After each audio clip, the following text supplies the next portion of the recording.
So without further ado, we have a fantastic set of speakers this morning, Katrin Kuhlmann and Caleb McCary. The bios are in the packet, so we will not go through that. I would encourage you to take a look at the packet for that material. And we'll get started right with the remarks. Katrin needs to step out for another engagement in Annapolis, and so we'll have Katrin go first, and we'll also, after Caleb speaks, take questions for Katrin first so that she can head out. So if you can start compiling questions as our speakers begin, we'd love to have a robust discussion, so please participate, plan in advance, and we'll take several questions at a time when we get to it. So please, Katrin. Thank you very much. Good morning, it's great to see all of you here, and I'm delighted to have a chance to do this. I've done the WITA Intensive Trade Seminar several times in the past, and we've always had a great discussion, so I'm sure this morning will be the same. So I'm Katrin Kuhlmann. I run an organization called the New Markets Lab. It's part legal and regulatory think tank, I would say, and part innovation lab, hence the name.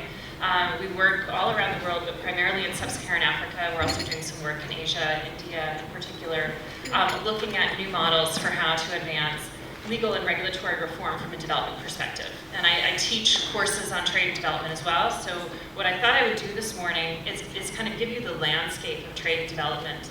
And I've got some slides. I'll go through them rather quickly, but I think they'll be made available as well. And hopefully that at least sort of sets the stage for the conversation that we're going to have. So hopefully I can also use this clicker. Oh, good.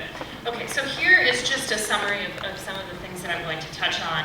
I have a tendency to think about these frameworks in a tiered way, but also in a very systemic way. So I'm going to start with the WTO level, and then go down through trade agreements and trade preference programs, and then talk just a little bit too about what I see through the work that I do when I'm in country in terms of what systems look like from a very grassroots level.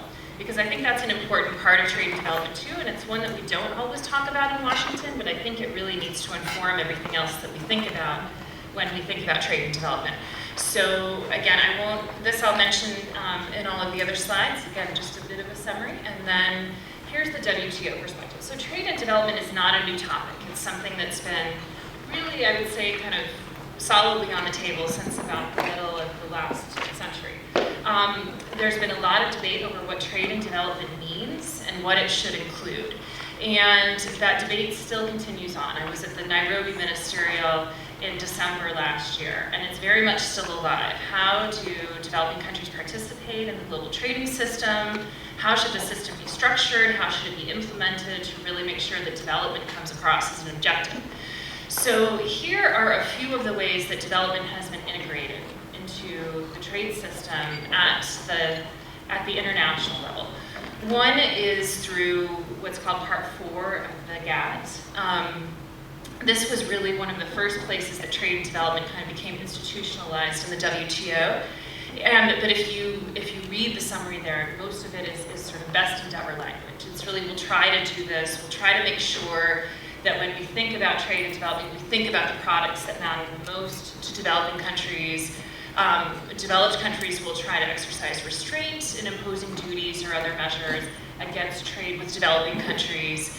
But one of the things that came out of this that really does have a tremendous impact, I think, is that reciprocity is not required. So that's actually a theme that we see now in trade agreements. We still see that in a lot of the discussions at the multilateral level. Developing countries, and particularly least developed countries, which is a defined set. Developing country in the WTO is not defined. There's no definition for developing country. Countries can ask to be treated as developing countries, and for those of you who follow trade policy very closely, as I'm sure you all have, sometimes countries have asked to be treated as developing countries, and developed countries have said no. So we went through this on a big WTO accession negotiation that I worked on when I was at USTR, where I spent 6 years as a trade negotiator, Russia, where we had this big debate over whether Russia should be treated as a developing country or not, and they ultimately were not treated as a developing country and didn't really want to be. But again, there are a lot of implications for what that means, and that's part of it, that reciprocity is not required if you're a developing country.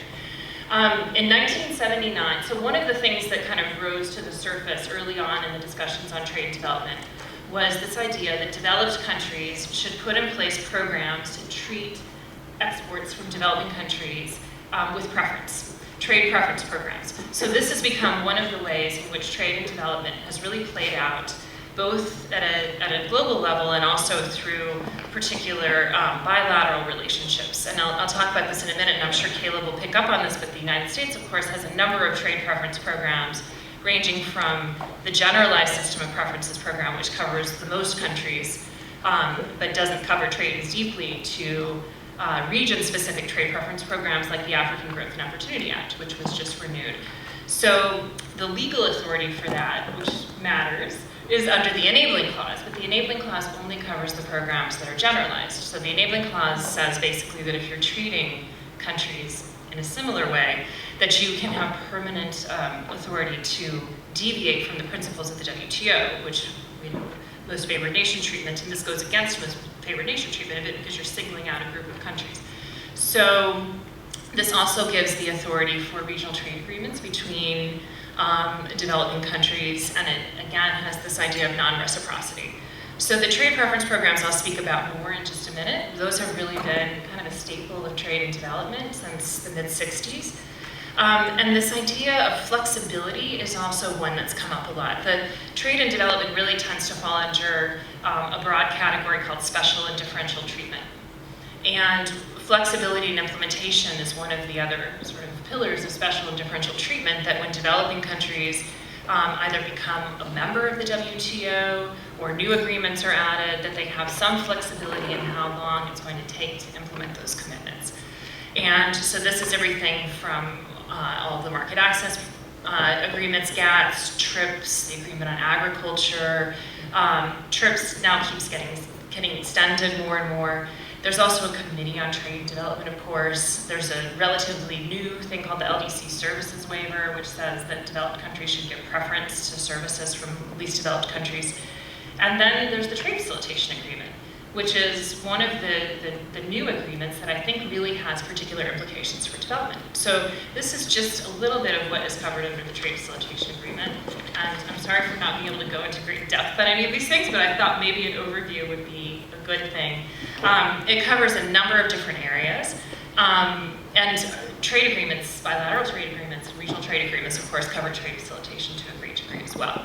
So the big block areas are transparency, that information should be publicly available, it should be published, anyone should be able to see if there's a change in rules, release and clearance of goods, some very technical customs requirements that really have a great impact when you're, on day-to-day trade.